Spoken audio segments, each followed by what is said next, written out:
ಈ ಕನ್ನಡಿಗರು ಒಂದು ಪರಾಕ್ರಮಿ ಆಗಿದ್ರು ಅಂತ ಹೇಳ್ಬೋದು. ಹಾಗಾಗಿ ಇಮ್ಮಡಿಯ ಪುಲಕೇಶನ ಸೈನ್ಯದ ಧೂಳಿನಿಂದ ಹರ್ಷವರ್ಧನ ಸಾಮ್ರಾಜ್ಯ ಮುಚ್ಚುಗಿತ್ತಂತೆ. ಅಷ್ಟೊಂದು ಬಲಿಷ್ಠ ರಾಜರು ಕನ್ನಡಿಗರು, ಬಾದಾಮಿ ಚಾಲುಕ್ಯ ಮಹಾರಾಜರು. ಮೂರ್ತಿ ಬಗ್ಗೆ ಆಗಲಿ, ಆಭರಣ ಬಗ್ಗೆ ಆಗಲಿ, ಬಟ್ಟೆ ಬಗ್ಗೆ ಆಗಲಿ, ದೇವಾಲಯ ಬಗ್ಗೆ ಆಗಲಿ, ಕಥೆಗಳ ಬಗ್ಗೆ ಆಗಲಿ PhD ಮಾಡಲಿಕ್ಕೆ ಯೋಗ್ಯವಾದಂಥ ಸ್ಥಳ ಅಂತಂದರೆ ಪಟ್ಟದಕಲ್ಲು. ಕಿರಿಯ ರಾಣಿ ತ್ರೈಲೋಕ್ಯ ಮಾದೇವ ರಾಣಿ ಕಟ್ಟಿಸಿದ ದೇವಾಲಯದು ಮಲ್ಲಿಕಾ ದೇವಾಲಯ. ಒಳಭಾಗ ಕಥೆಗಳು ಬರುವುದು ಪಂಚತಂತ್ರದ ಕಥೆಗಳು. ಉಪಾಯ ಬಲ್ಲವನಿಗೆ ಅಪಾಯವಿಲ್ಲ, ಮುಂಗುಸಿ ಮತ್ತು ಹಾವಿನ ಕಥೆ ಮತ್ತು ಕೃಷ್ಣನ ಕಥೆಗಳನ್ನು ಗಮನಿಸ್ಬೋದು ನಾವು.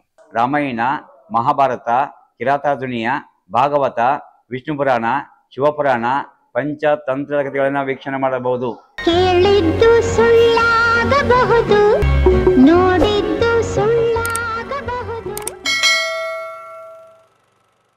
ಮೂರ್ತಿ ಬಗ್ಗೆ ಆಗಲಿ, ಆಭರಣ ಬಗ್ಗೆ ಆಗಲಿ, ಬಟ್ಟೆ ಬಗ್ಗೆ ಆಗಲಿ, ದೇವಾಲಯ ಬಗ್ಗೆ ಆಗಲಿ, ಕಥೆಗಳ ಬಗ್ಗೆ ಆಗಲಿ PhD ಮಾಡಲಿಕ್ಕೆ ಯೋಗ್ಯವಾದಂಥ ಸ್ಥಳ ಅಂತಂದರೆ ಪಟ್ಟದಕಲ್ಲು. ಹಾಗಾಗಿ ಚಾಲುಕ್ಯರ ರಾಜಧಾನಿ ಯಾವುದು? ಬಾದಾಮಿ. ವ್ಯಾಪಾರ ಕೇಂದ್ರ, ಶಿಕ್ಷಣ ಕೇಂದ್ರ ಯಾವುದು? ಐಹೊಳೆ. ಚಾಲುಕ್ಯರ ಪಟ್ಟಾಭಿಷೇಕ ನಡೆಯುವಂಥ ಕೇಂದ್ರ ಯಾವುದು? ಪಟ್ಟದಕಲ್ಲು. ಪಟ್ಟದಕಲ್ಲಲ್ಲಿ 4 ದೇವಾಲಯ, ಉತ್ತರ ಭಾರತ ದೇವಾಲಯಗಳ ಶಿಖರಗಳಿವೆ. ಒಂದು ದೇವಾಲಯ ದಕ್ಷಿಣ ಭಾರತ ದೇವಾಲಯ ಶಿಖರ ಇದೆ. ಒಂದು ದೇವಾಲಯ, 2 ದೇವಾಲಯ ಮಾತ್ರ ಉತ್ತರ ಭಾರತ ದಕ್ಷಿಣ ಭಾರತ ದೇವಾಲಯ ಸಂಗಮ ಇದೆ. ಚಾಲುಕ್ಯ ಶೈಲಿ ಅಂತ ಕರಿತೀವಿ. ಮತ್ತು 1300 ವರ್ಷಗಳ ಹಿಂದೆ ಕಟ್ಟಿದಂಥ ದೇವಾಲಯ.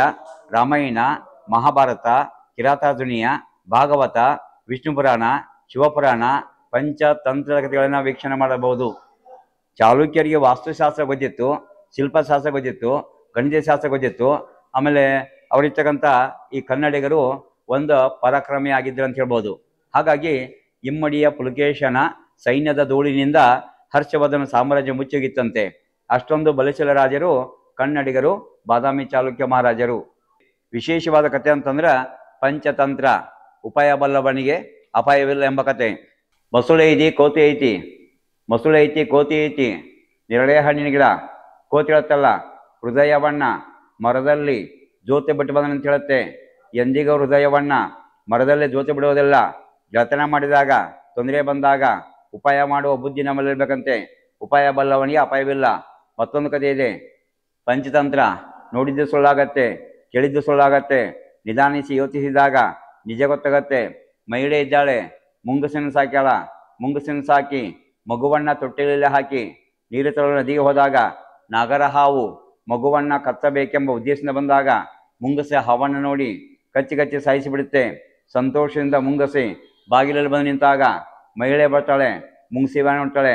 ರಕ್ತ ಕಾಣಿಸುತ್ತಾ ನನ್ನ ಮಗುವಿನ ಸಾಯಿಸಿರಬೇಕಂತ ಹೇಳಿ ಹೊಡೆದು ಸಾಯಿಸಿ ಬಿಡ್ತಾಳೆ. ಒಳಭಾಗ ಬಂದು ನೋಡ್ತಾಳೆ, ಮಗು ಆಟವಾಡ್ತಾ ಇತ್ತು, ಹಾವು ಸತ್ತು ಬಿದ್ದಿತ್ತು. ಪಶ್ಚಾತ್ತಾಪ ಆಗತ್ತಾ ತನ್ನ ಕೈಯನ್ನ ಬೆಂಕಿಯೊಳಗ ಸುಟ್ಟುಕೊಂಡ ಸನ್ನಿವೇಶ. ಪ್ರತ್ಯಕ್ಷ ಕಂಡರೂ ಪ್ರಮಾಣಿಸಿ ನೋಡಬೇಕೆಂಬ ಕತೆ. ಇವೆಲ್ಲ ವಿಷ್ಣು ಶರ್ಮನ ಕಥೆ ಅಂತ ಹೇಳ್ತೀವಿ.